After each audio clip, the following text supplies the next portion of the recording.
So this is a 47 years old male. He is a tobacco chewer since 20 years, and he presented with the extensive anterior wall ST elevation MI. And at presentation, he was in class 4 shortness of breath and severe pulmonary edema. There was bilateral basal creps over there, and he was very sick. The one thing was BP was okay, that was good. So we have given the treatment of heart failure. And after stabilization of the patient, we took up the case. So this is obvious, right coronary artery is normal. Let's move on to the left coronary artery. So while doing the radial approach, you can see how bad roller coaster is there. This is Lusoria. And we tried, but there was no way to go. And wire went, catheter also went, but we could engage only right coronary artery. Because of this Lusoria, we couldn't engage the left main. So we changed the route and we went for femoral route. So as expected, you can see this is the caudal view, and you can see there is an osteoproximal total occlusion, thrombotic occlusion in the LAD. So after all clearance, we took up this patient for angioplasty to right from the ostium of the LAD. Then meanwhile, while removing the diagnostic catheter, I took a renal shot as the patient was a diabetic. So this is a left renal artery. It was absolutely normal, ostium normal, everything is normal. So this is a cranial route, and as expected, wire crossed easily. In 2-minute wire crossed. This is workhorse wire, whisper. This is BMW wire. Wire crossed, but the flow hasn't come. So we need to be very sure that you are in the true lumen, not in the subintimal or false lumen. So now what to do? There's a one option, that is balloon dottering. So you can see in this wire went, and with the shape of wire, how it goes, you can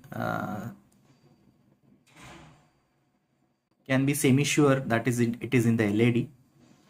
So with this shape of wire, I was 60 to 70% sure that it is in the LAD. So I took balloon for dottering. So this is the balloon dottering.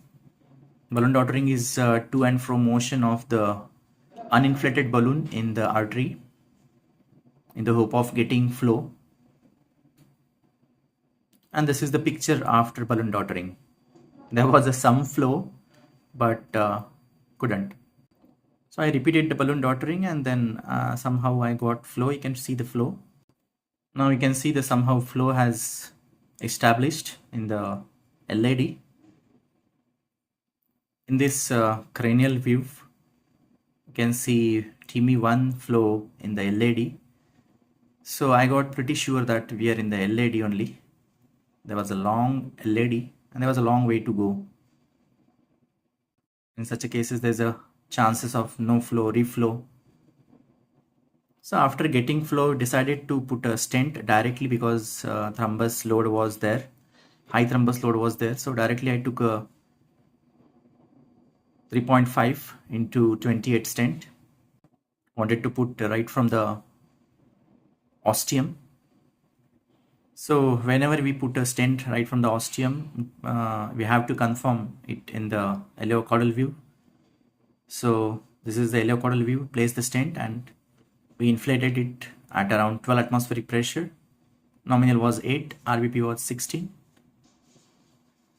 And this is a picture after the stent. There is some under deployment, did the NC for that, and still there is under deployment. So, and you can see the lesion and thrombus just below the stent. So we decided to put a second stent in the mid LAD after stent, and we'll overlap that. This was a second stent, and then we overlapped. There was a minor pinching of the diagonal, and this is a scene after the stent deployment. We did the NC for proximal stent, and we did the overlapped. You can see how long the LAD is. There's a sort of wraparound LAD, and these are the caudal views. And this was the LAO caudal view, and you can see how long the LAD is, and now you don't see the under deployment after the NC.